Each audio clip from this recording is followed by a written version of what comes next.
Enyi mapepo yangu ya kichawi, mapepo ambayo ndio kimbilio langu pale ni kwa mapo. Nipo njia panda hii kwa lengo moja tu. Nataka kuisambaratisha na kuivunjavunja ndoa ya Momo pamoja na Mayasa Dudu. Kama ambavyo litavunjika ya hili, basi na ndoa yao ikavunjike bila huruma.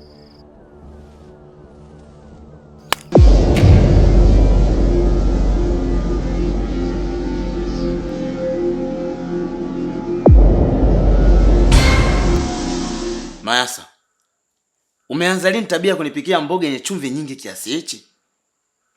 Napambana natafuta pesa, nateseka najua. Lakini cha ajabu unafanya vitu vya ajabu ajabu namna hii. Kwa nini?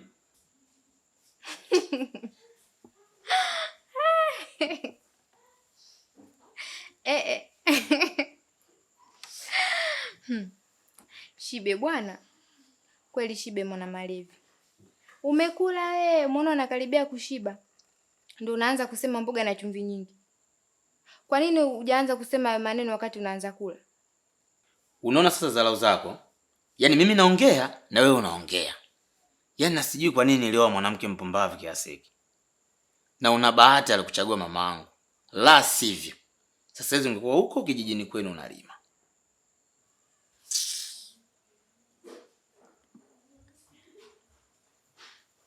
Mume wangu, mbona unasema maneno magumu kiasi hicho? Mimi nilikuwa naongea tu kama utani. Ina maana upo serious? Kuoa mwanamke asiyojitambua ni bora ukakata gogo la mgomba ukakaa nalo ndani kama mke wako kuliko kuishi na wewe ndani. Baki na hicho chakula chako chotea chumvi nyingi.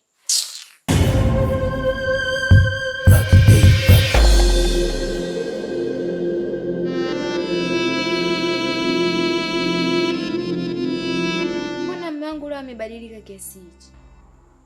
Sasa alianza kula tu vizuri hapa jamani. Kia Mungu. Na kama zilivyo njia panda hizi, na mapenzi yao yakagawanyike kama barabara hizi. Mmoja aende kaskazini na mwingine aende kusini. Mwanamke aende kusikojulikana na mwanaume aje kwangu. Kwa maana mimi ndiye niliyepaswa kuolewa naye.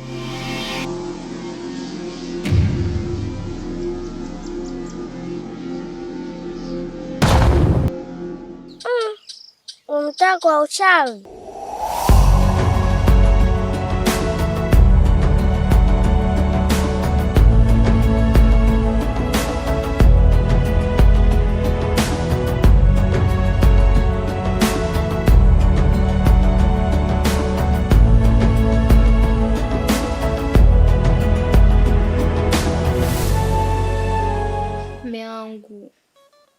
Usinifanyie hivyo. Mimi nimezidiwa. Na ukihitaji mume wangu, nahitaji japo hata kama mara moja tu. Ili mwili wangu utulie, please nakuomba. Mayasa, nimeshakwambia sitaki. Yaani sitaki, hivi unielewi? Sitaki kufanya mapenzi na wewe. Naomba unielewe bwana. Lakini kumbuka wewe ndo mume wangu. Nitamwambia nani hisia zangu kama si wewe? Please nakuomba babangu. Mwenzako nimezidiwa. Ni stili mkeo. Usinifanyie hivyo. Wewe, unikome kuniita baba yako. Tena iwe mwanzo na mwisho. Mimi sina mtoto mkubwa kama wewe. Mbwa wewe. Toka.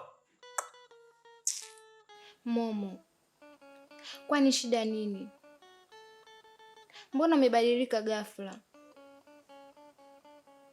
Na maana sababu ile ya chakula tu? Au kuna sababu nyingine? Sasa wewe naona umezamilia sana leo kunisumbua, si ndio? Sasa mimi naondoka, ubaki wewe peke yako hapo ulala. Mpenzi wangu, wewe ndiye daktari kwangu. Ukinyamaza kimya, nitatibiwa na nani? Takufa mimi. Mpenzi wangu, wewe ndo tabibu maradhi haya. Message ya ujibu, status unaviwo, simupokei. Kama ulikuwa unipendi, ungesema mapema.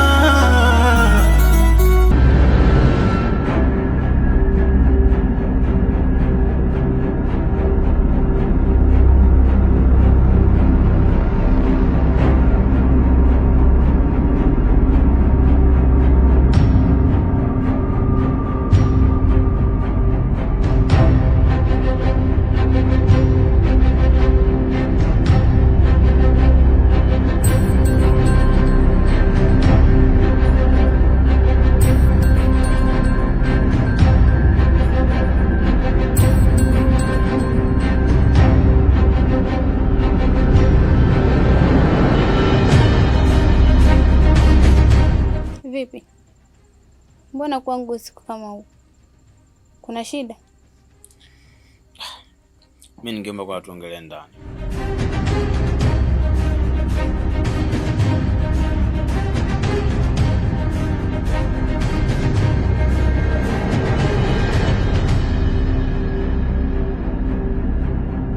Ehe. Mbona kwangu usiku? Na wakati we ni mume wa mtu, una shida gani? Wewe acha tu. Yule mwanamke ni mshamba sana. Yaani najuta kwa nini nilikuacha wewe na kumuoa yeye. Sijui aliniroga yule. Kwani amefanyaje? Maana inaonekana amekukera sana eh? Leo bwana alinipikia chakula. Mboga ilikuwa ina chumvi nyingi sana. Nilivyomuelekeza kwamba mboga ina chumvi nyingi, aisee alinikaripia sana, akanijibu kashfa za kutosha. Isitoshe usiku huu nimetulia zangu mimi hapa na stress zangu, maisha yangu nini, anakuja tena anataka kimapenzi. Kila nikimwambia bwana mimi mwenzako siko sawa kutokana na uchovu hapa na pale, aisee akashindwa kunielewa, akaendelea kuniforce tu. Kaendelea kuniforce. Nikaamua mimi nimwachie chumba, mimi nije zangu kwako kulala. Da, pole sana. Hayo ndo matatizo ya kumuoa mwanamke usiyemjua vizuri. Ona sasa, uliacha kunioa mimi, ukamsikiliza mama yako. Mkaenda kuliwa jitu sijui la wapi huko. Basi tulale. Ila pole na matatizo. Asante. Mwenzenu siku kucha na muota yeye, nikishituka nipo mwenyewe. Hivi kama hajalala nyumbani itakuwa kalala wapi? Hii tabia huyu kaanza lini? Mbona anatia aibu hivi? Hivi unakumbuka licha ya kupika mboga yenye chumvi, labda kuna kitu kingine ulimkwaza?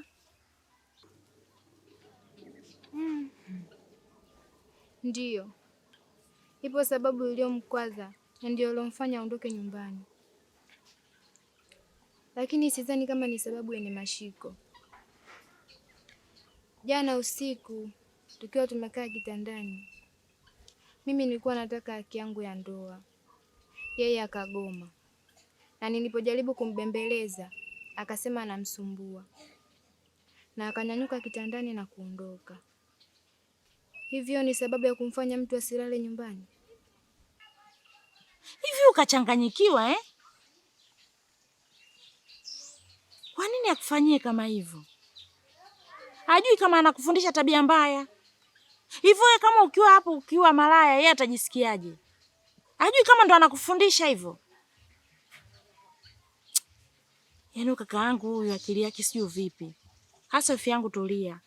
Usiwe na wasiwasi. Mazali umekuja kuniambia mimi.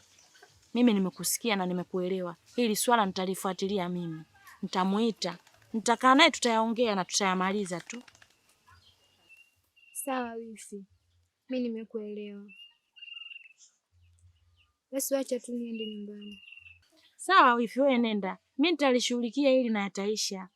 Usiwe na wasiwasi wowote.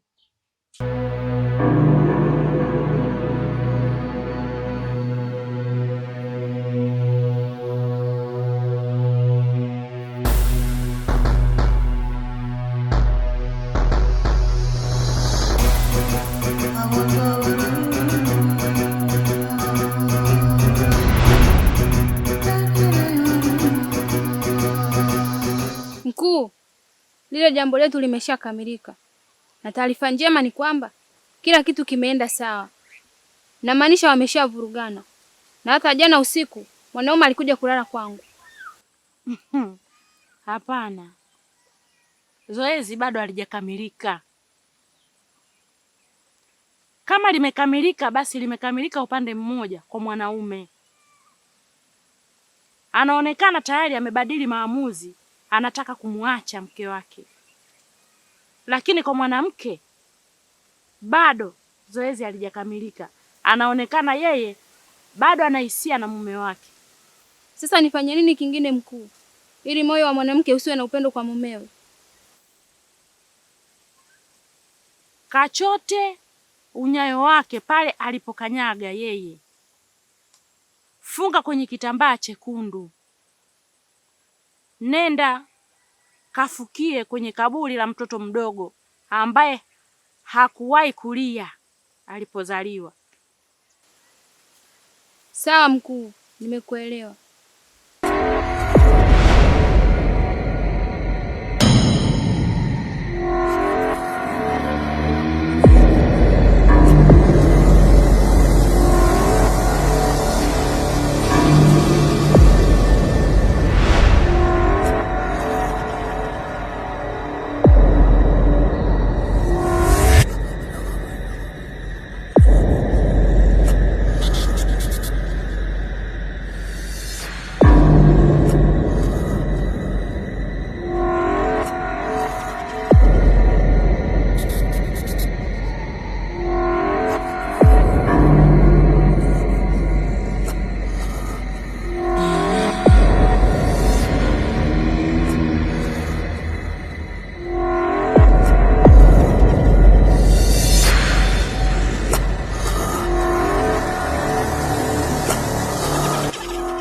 Naomba mchanga wangu uliotota hapo chini.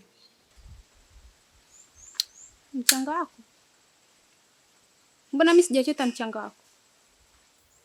We, hiyo michezo unaicheza mimi mwenyewe nishaichezaga sana, na ndio maana hata nilipokuona nilijua kwamba we mchawi, na ndio maana sijakusalimia. Kiufupi tu, huo uchawi unaotumia kwa sasa kuchotana nyayo ni uchawi wa kizamani waliokuwa wanautumia babu zetu na mabibi zetu hapo. Kwa sasa kuna uchawi mpya. Kwa hiyo nipe mchanga wangu kabla sijakuitia watu wakakupiga mawe.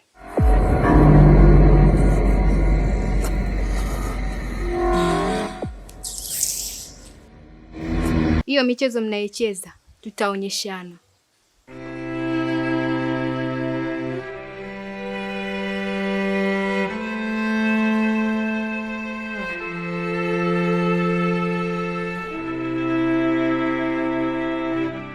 Kaka, nasikia jana hujalala nyumbani.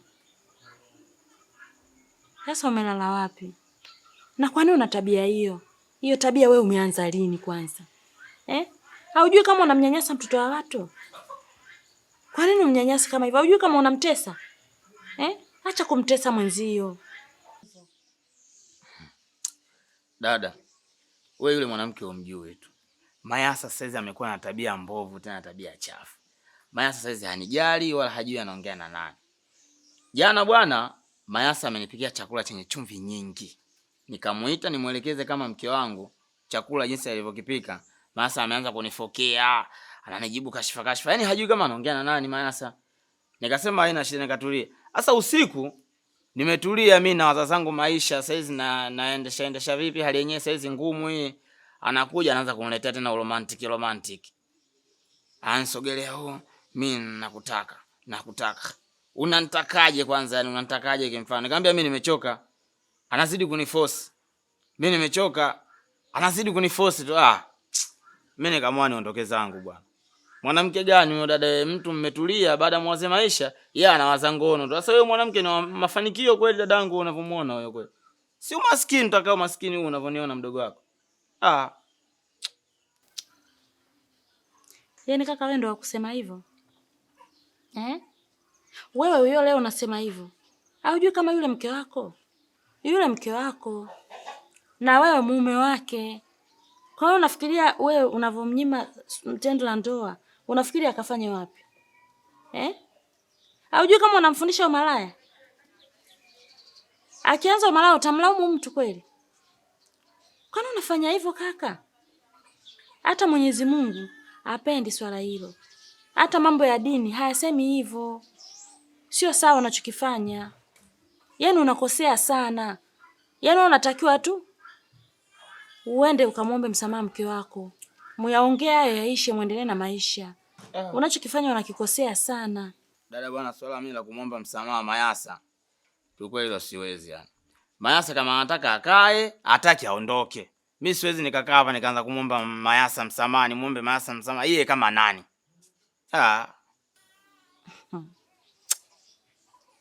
Sasa we kaka, kama mtoto watu unamnyanyasa kama hivyo, na ninakwambia ukamwombe msamaha ili muongee aishe, hutaki, basi muache, mpe talaka yake aende kwao.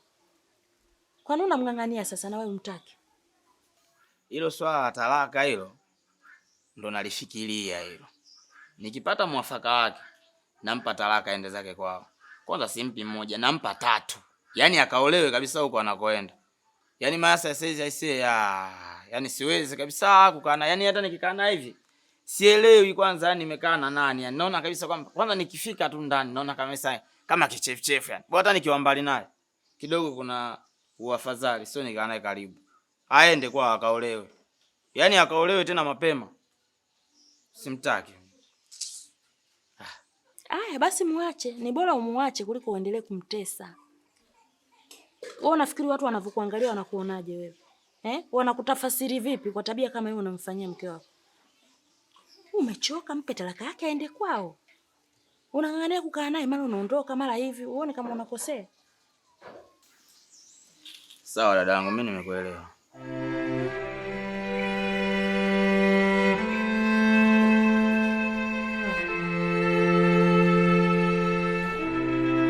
Kwenye huu mtaa kuna watu wanajikuta ni wachawi sana, ila ipo siku litawakuta jambo.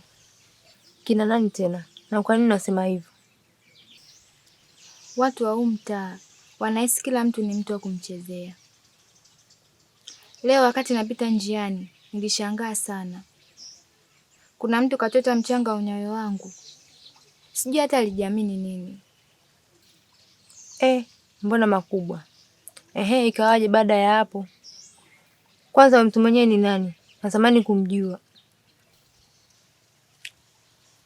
Namuonaga tu hapa mtaani, sijui hata anaitwa nani, ila inavyoonekana ni mzaliwa wa hapa hapa. Huu mtaa una wachawi sana, tena wengine ukionyeshwa hata uwadhani. We hata tu shoga yangu, ila kuna mtu ipo siku atajuta.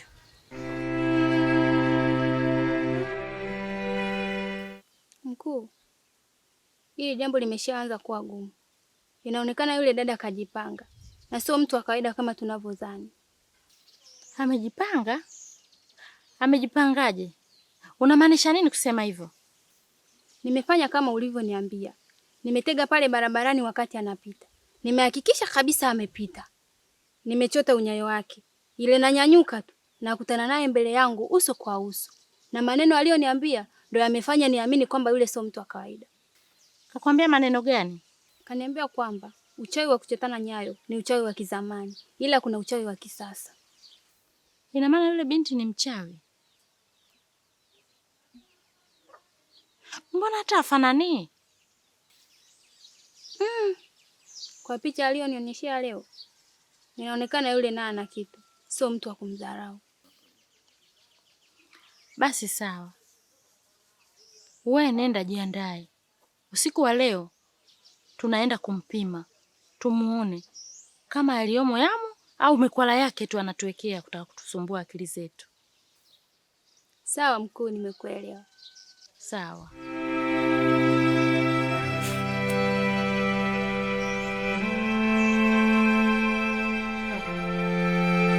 Mume wangu, nikuandalie chakula au muda bado kama kawaida yako?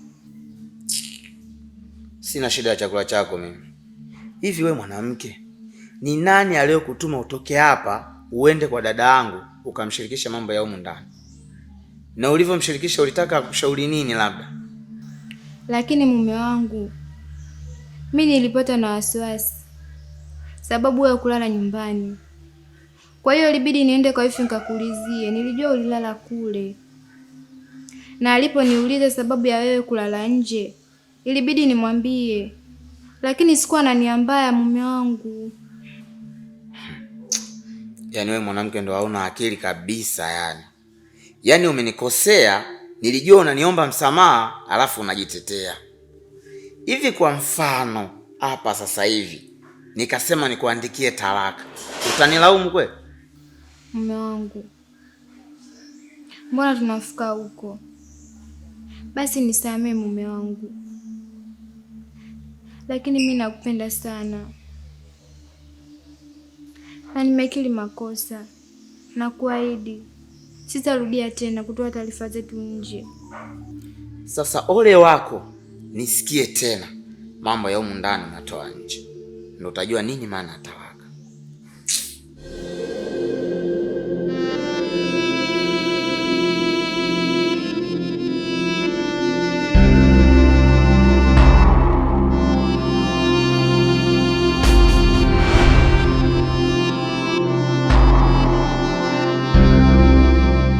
Sasa yeye anajifanya ana uchawi wa kisasa. Ngoja nikamtoe humu ndani ili tumuonyeshe uchawi wa kizamani unavyofanya kazi.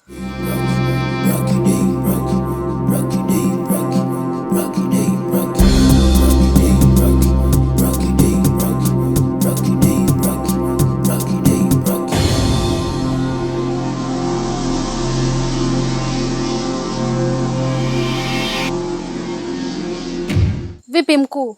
Mbona umetoka peke yako? Inavyoonyesha yeye hajalala humu ndani. Kwa sababu nimeingia ndani, nimemkuta mume wake tu. Sio kweli. Hebu ngoja niende na mimi nikajihakikishie. Habari zenu jamani. Poleni na kazi. Hivi nyie mmekosa kazi za kufanya eh? Sawa. Tuseme mmekosa kazi za kufanya. Mnapata faida gani ninapopiga kelele usiku huu?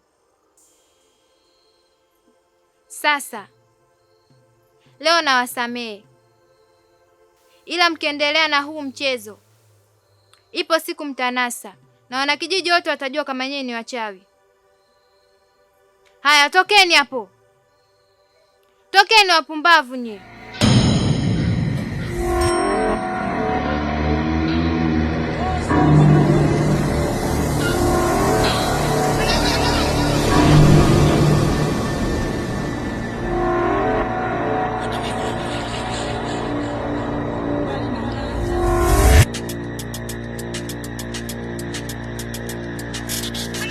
Usishtuke, sijaja hapa kwa ubaya.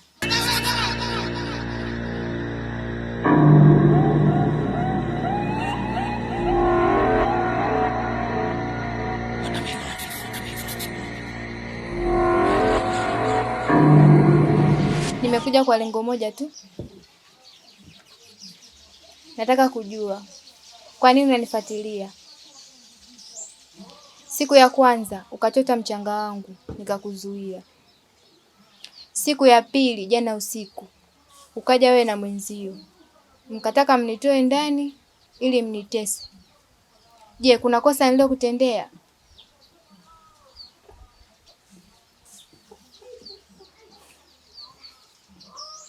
Ukimya wako naashiria hutaki kunijibu. Sio mbaya. Kwa kuwa hutaki kunijibu, mimi nitaondoka. Lakini ukiendelea kunifuatilia, ipo siku moja pembeni ya nyumba yako kutakuwa na kaburi litakalopambwa na maua mazuri.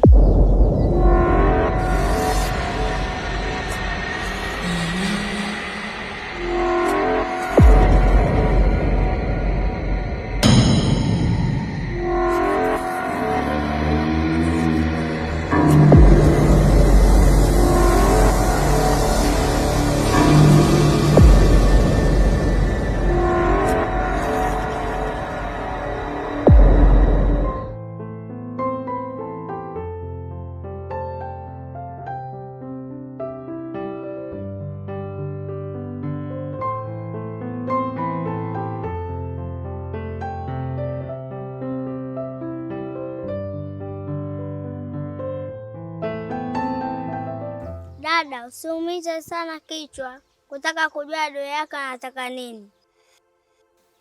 Anataka kuvunja ndoa yako ili yeye aolewe na mumeo. Sababu ya yote hayo ni mumeo ana nyota kali sana, hivi akimwoa atamtumia kwenye mambo yake ya kichawi. Kwani wewe ni nani? Na umeyajuaje yote hayo? Mbona umri wako ufanani na uyasemayo? Mimi ni kama wewe tu, sio mchawi, ila na nguvu kama zako. Kwa hiyo wewe ni mwenzangu, una nguvu sana. Tetea ndoa yako, ila usimuue mtu, maana sisi tumezaliwa kulinda wala sio kuua.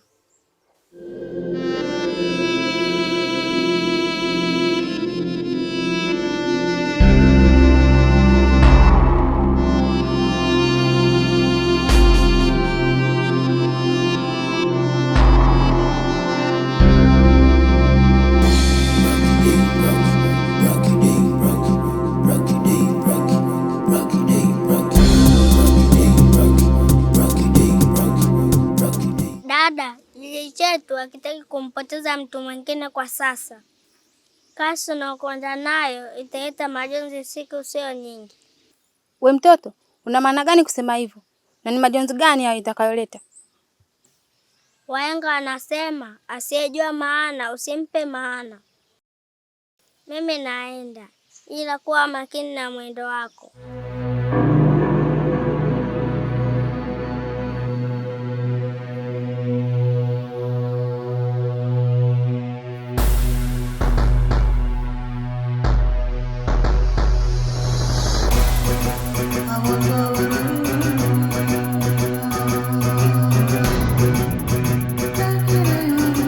Mume wangu, samahani kwa nitakayoyaongea. Najua yatakukera, lakini ndio uhalisia. Nakusikiliza. Najua moyo wako unanipenda sana, ila unalazimisha kunichukia na watu ambao hawapendi kutuona sisi tunaishi kwa amani. Je, walijua hilo?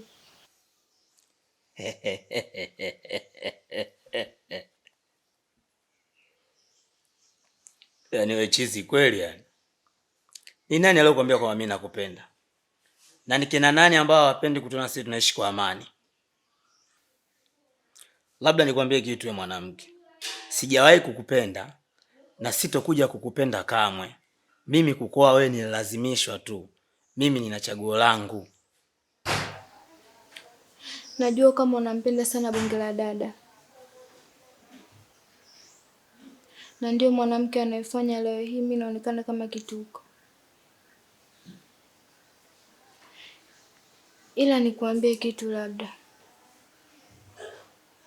bonge la dada sio mtu mzuri hata kidogo, ila wewe unamwona ni mtu sahihi kwako. Na yasema haya sio kwamba namuonea wivu, ila nakuonea huruma tu. Na kama unatafuta mwanamke ili tuwe wawili, tafuta mwanamke mwingine, ila asiwe bonge la dada. Sikia wewe. Kabla ya mama yangu kunilazimisha nikuoe wewe, nilitaka kumuoa bonge la dada. Wewe ndio umeingilia mahusiano yetu. Kwa hiyo nashukuru kujua kwamba nina mahusiano na bonge la dada. Mama hajakosea kukulazimisha wewe unioe mimi. Aliona kitu kwa bonge la dada, na ndio maana hakutaka umuoe bonge la dada. Lakini kwa sasa huwezi kunielewa, ila muda ukifika utagundua kitu kuhusu bonge la dada, ndipo utaelewa kitu ambacho nakwambia leo.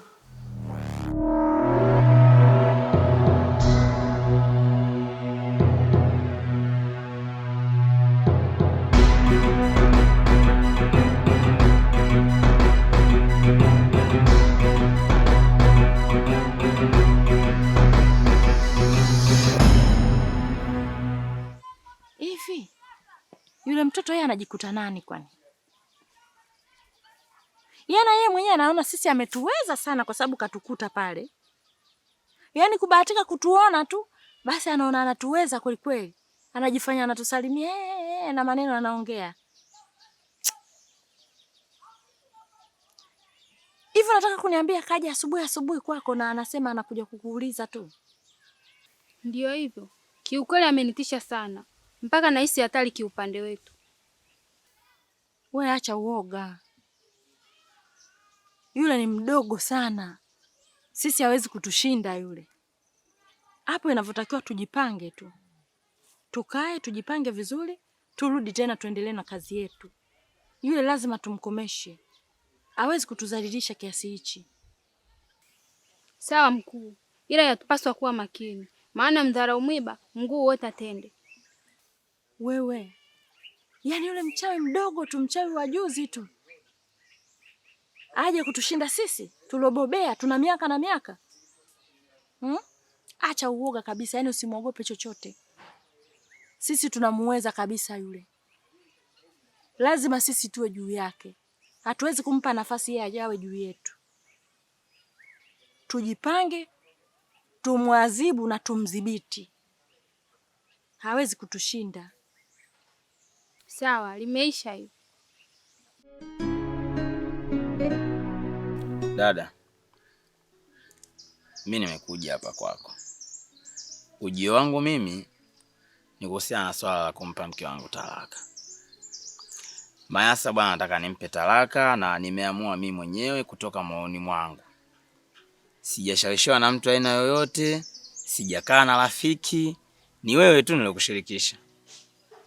Kwa hiyo mimi kuanzia huu muda huu moyo wangu na mimi mwenyewe nimeshalizia kabisa kumpa Mayasa talaka.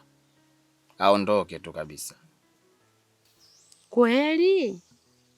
Au unaongea tu maneno? Unaona swala jepesi sana kuacha mke, si ndio? Maanake inatakiwa mtu anaacha mke wake, anatakiwa afikirie vizuri.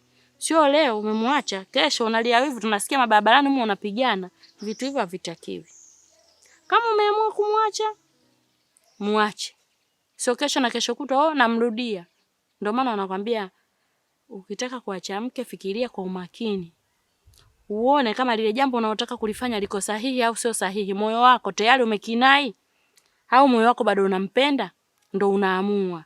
Lakini hii mara ngapi tunaongelea habari ya talaka? Sasa leo umekuja kuniambia hivyo. Muache. Sio wengine tumebaki wasikilizaji kwa sababu wewe ndo uliopenda. Dada, jambo nililoliamua mwenyewe, sijashauriwa na mtu. Sidhani kama naweza nikafanya makosa kwa hili nililoliamua. Yaani kakaangu wewe, swala la talaka umelijadili miezi inakatika unajadili talaka. Nenda kamuache kama ushaamua.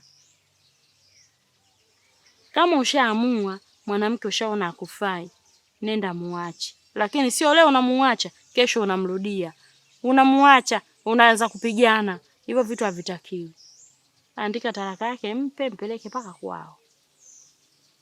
Kwa hapo ilipofikia, kwa sababu umelijadili sana.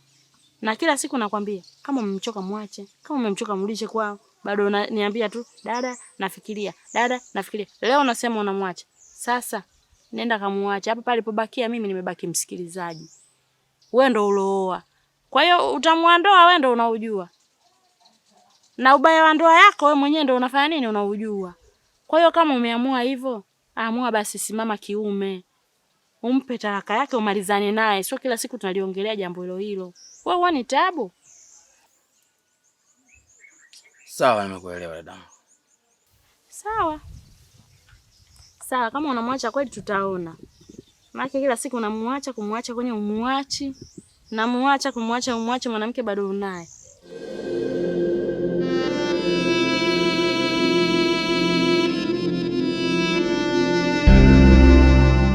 Nimeitikia wito wako mkuu. Vipi? Kuna usalama? Maana ghafla sana. Usalama upo.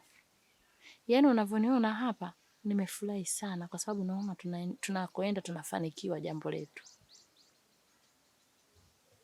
Hivi unavyoniona, si unaniona nilivyokaa? Nilikuwa na Momo ametoka hapa sasa hivi. Na ndo anasema hivi anavyotoka ndo anaenda kumwacha mke wake. Hakika, hili ni jambo jema sana. Vipi, tunaendelea kumfuatilia ama tunaachana naye tayari lengo letu lishakamilika? Lengo letu limetimia kweli.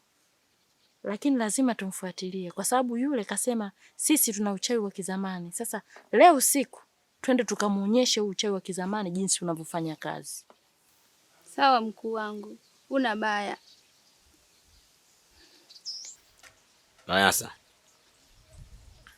kutokana na maisha tunayoishi kwa sasa hivi ya kutokuelewana, nimekaa nimefikiria, nimeona ni bora nikupe talaka. Na hivyo kesho mapema sana nataka nikuandikie talaka yako. Sawa mamangu? Sawa, kuna shida.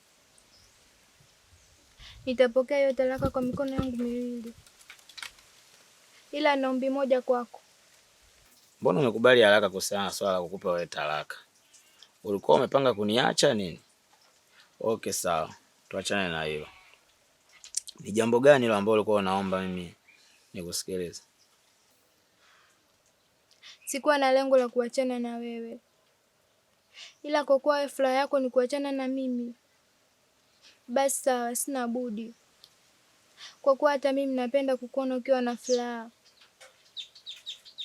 Ombi langu kwako, hata kama utaniacha, lakini nakuomba usije ukaamua bonge la dada na wala kuwa na ukaribu naye, kwa ajili ya usalama wako, kwa sababu bonge la dada sio mtu mzuri kwa upande wako. Bonge la dada sio mtu mzuri kwangu? Ukiwa na maana ipi? Nikikwambia kila kitu bila ushahidi hutaniamini, kwa sababu hata hapo ulipo sio akili yako. Leo usiku nataka kukuonyesha kila kitu kuhusu bonge la dada. Kuanzia hapo ndo utaamini bonge la dada ni nani. Unaongea kwa mafumbo sana, nashindwa kukuelewa. Unataka kuniambia bonge la dada unamjua sana kuliko mimi? Ngoja usiku uingie.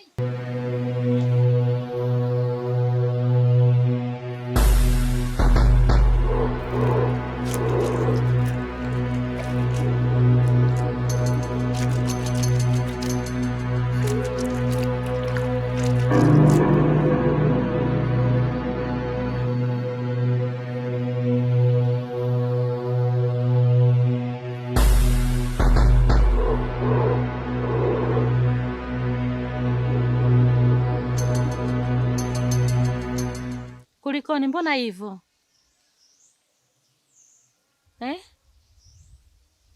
We mtoto, mbona unaniangalia hivyo? Kwani kuna shida? Unataka nini? Hapana, sitaki kitu, ila nimejikuta na kuonea huruma tu. Unanionea huruma? Kwani unanionea huruma? Kwani nimefanya nini?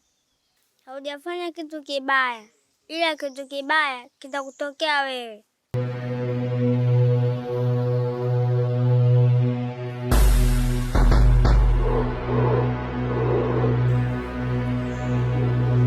Kitu kibaya kitanitokea mimi? Kwani kuna nini? Kitu gani kibaya kitakachonitokea? Huyu mtoto kamaanisha nini? Mbona simuelewi?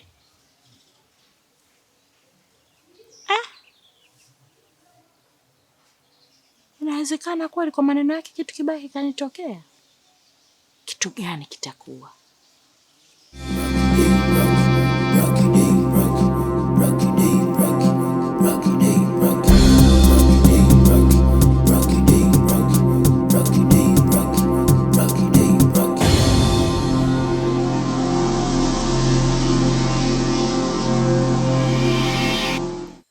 Mmenasa, nilikuwa nasubiria kwa hamu sana. Sasa subiri nikawaitieni ndugu yenu.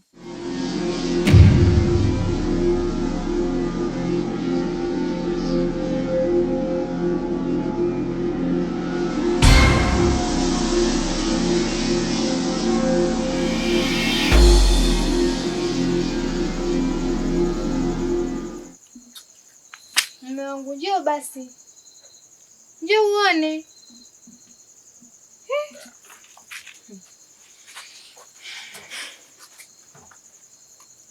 Njoo.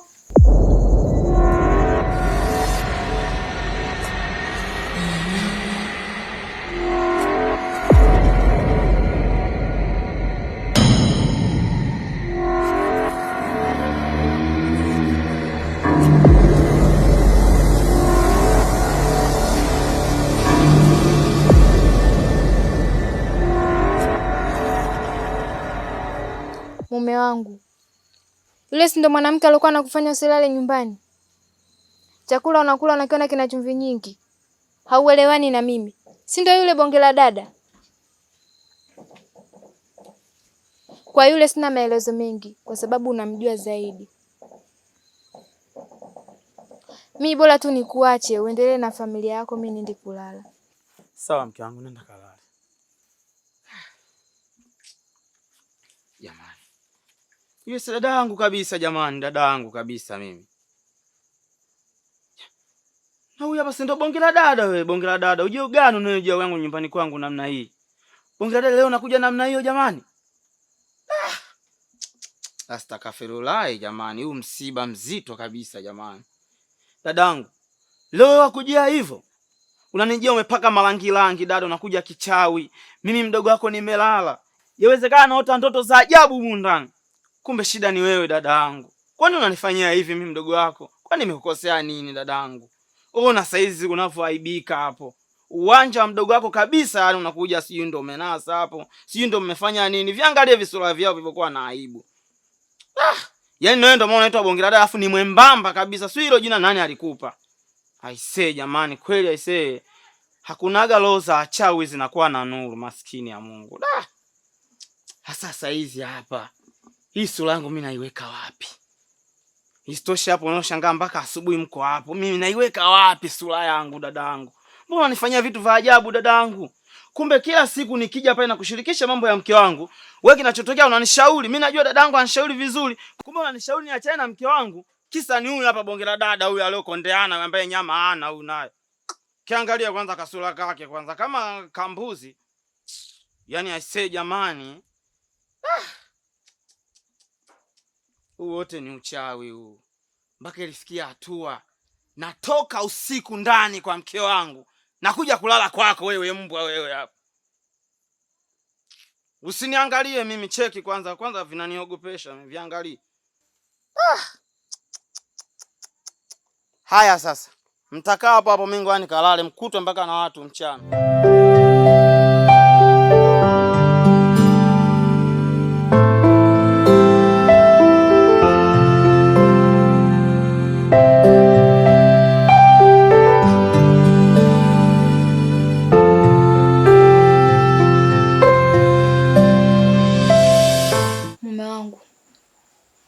Uliniambia talaka utanipa muda wote.